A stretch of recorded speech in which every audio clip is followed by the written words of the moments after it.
guys, namaste, fist pump, Angus here, sit down for this. Okay, so this video is on metabolic compensation.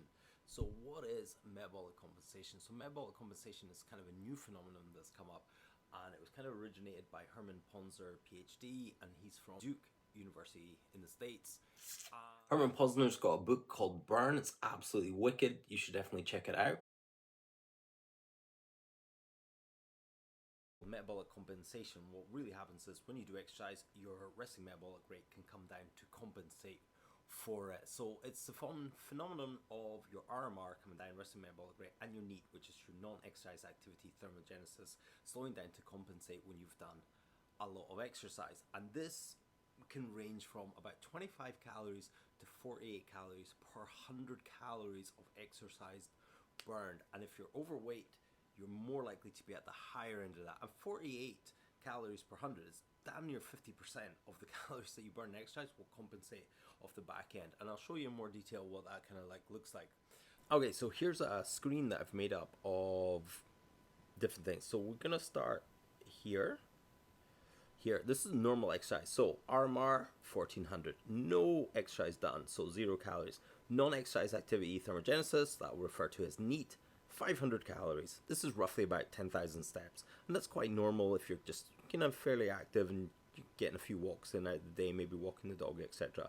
Thermal effect of food is around about 10%, so that's 200 calories because this person ate 2,000 calories.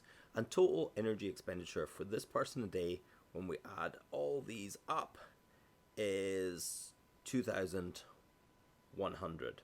And the calories consumed was 2,000, so they created a 100 calorie deficit. And this little thing here, projected deficit without compensation, there's no change because there wasn't any exercise. So next person we get onto is the with exercise. So this person's having a normal diet. It's the exact same person, but they've got a normal diet and they're adding some exercise. And I refer to this person as an athlete person. So their resting metabolic rate, because they've done exercise of 400, has now compensated by that 48 calories per 100 calories burned. So their resting metabolic rate has actually gone down. Their non-exercise activity thermogenesis has just gone down by 100. I thought I'd just make this one quite fair. It's gone down by 100 because they haven't really affected their diet, so they've done a little bit less movement. I think that's quite low in most cases. Their thermal effect of food is 200 because there's no change in their calories, and again their calories consumed is 2,000. And their total daily energy expenditure is higher than the person who didn't do exercise, but it's not quite as high as you'd think. It's only really 100 calories more. So this person's deficit is now 208 calories, which is fine. But if we look at their projected deficit without compensation, would have been 500. So this person might have thought, hey, I'm going to do this extra exercise, but I'm going to keep my calories the same, and my projected deficit should be 500, but it's not. So at the end of the week, they expect to lose a pound, but they've only lost just slightly less than half a pound, which doesn't feel good for this person.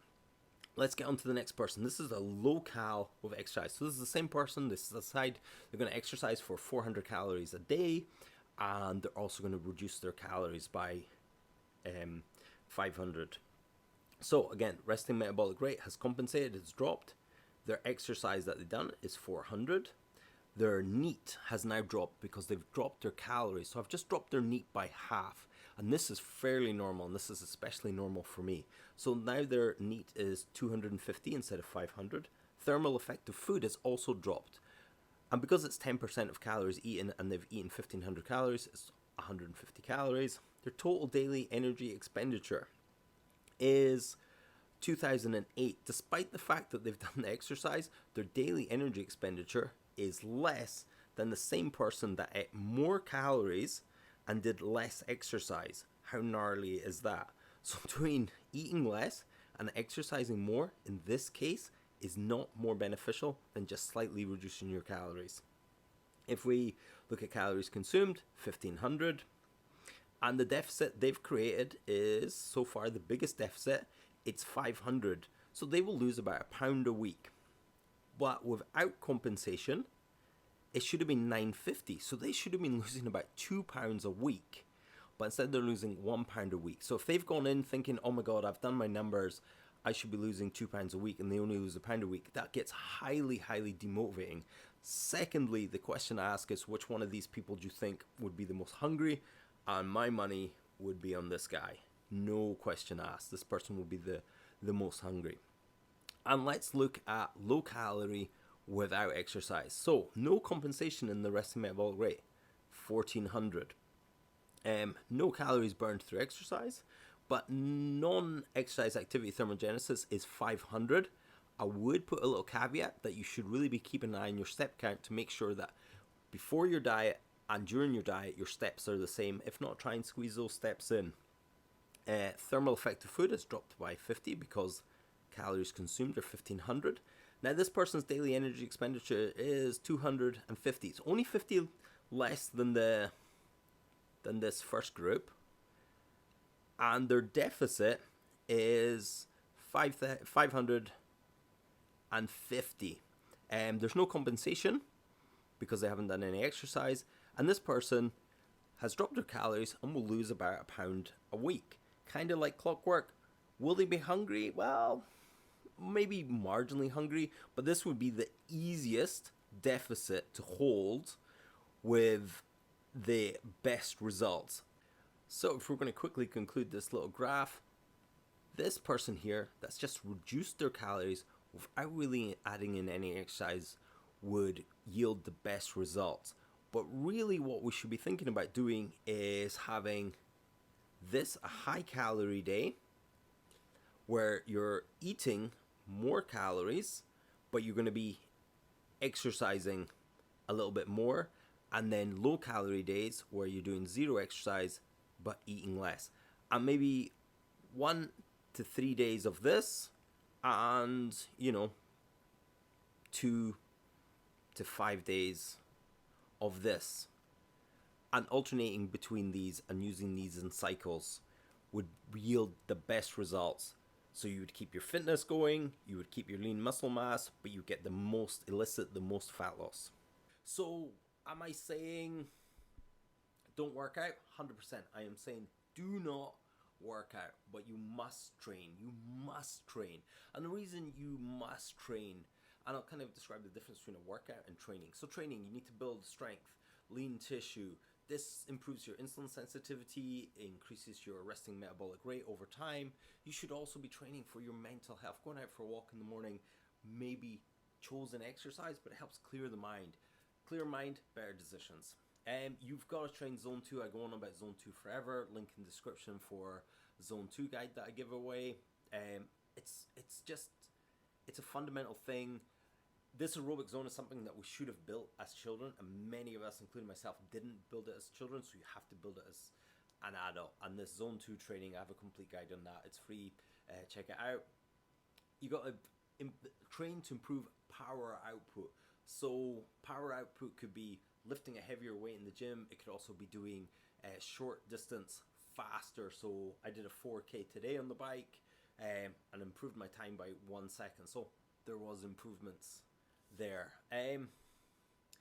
So the difference between training and working out is training is about intentionally training for a specific outcome, whether it's power output, it's Zone 2. So like I'm ticking off 20 minutes of Zone 2, not 20 minutes of calorie burn. I'm ticking off a push session in the gym to increase my pushing strength. I'm increasing my squatting strength. So I used to do 60 kilos for 10 reps. Now I do 70 kilos for 10 reps. That's an improvement. Or my 1 rep max went from 100 kilos to 120 kilos. Those are improvements, and that's what you should be looking for. When you first start, those improvements can be really high. And then as you progress, you may be looking at adding 5 kilos to your bench over a year, or even maintaining while you're on a deficit. It's still improvement rather than regressing. So training adaptations can actually overcome compensation in some cases, especially for beginners. So if you first start at the gym and let's say you're squatting 30 kilos and by week 7 you're squatting 100 kilos, that improvement is so vast that it's going to kind of outdo the compensation. But if you go to one of these kind of kettlebell classes, no diss on kettlebells at all. If you go to one of these kettlebell classes, when you first do it, you grab this 4 kilo kettlebell. When you first do the class, it's really hard, it's sweaty. But once you've done it for 6 weeks, it's actually become easier, and you're no longer getting any of the benefits from the adaptation. And then you're going to get into this compensation zone. So As adaptation is going up, compensation is not really a problem, but once you've adapted to that workout, it's the same. It's kind of like doing a 5K. You go out and do a hard 5K. Let's say you get 30 minutes, and then you get that 30 minutes down to 28 minutes, but then you never improve from 28 minutes, and you just do this 5K 2 times a week, and it's always 28 minutes. You're just now compensating. There's no adaptations. You need to push yourself harder to create an adaptation. Anyway, I hope this video makes sense, and if you have any questions, leave them below, and I will check you guys on the next one.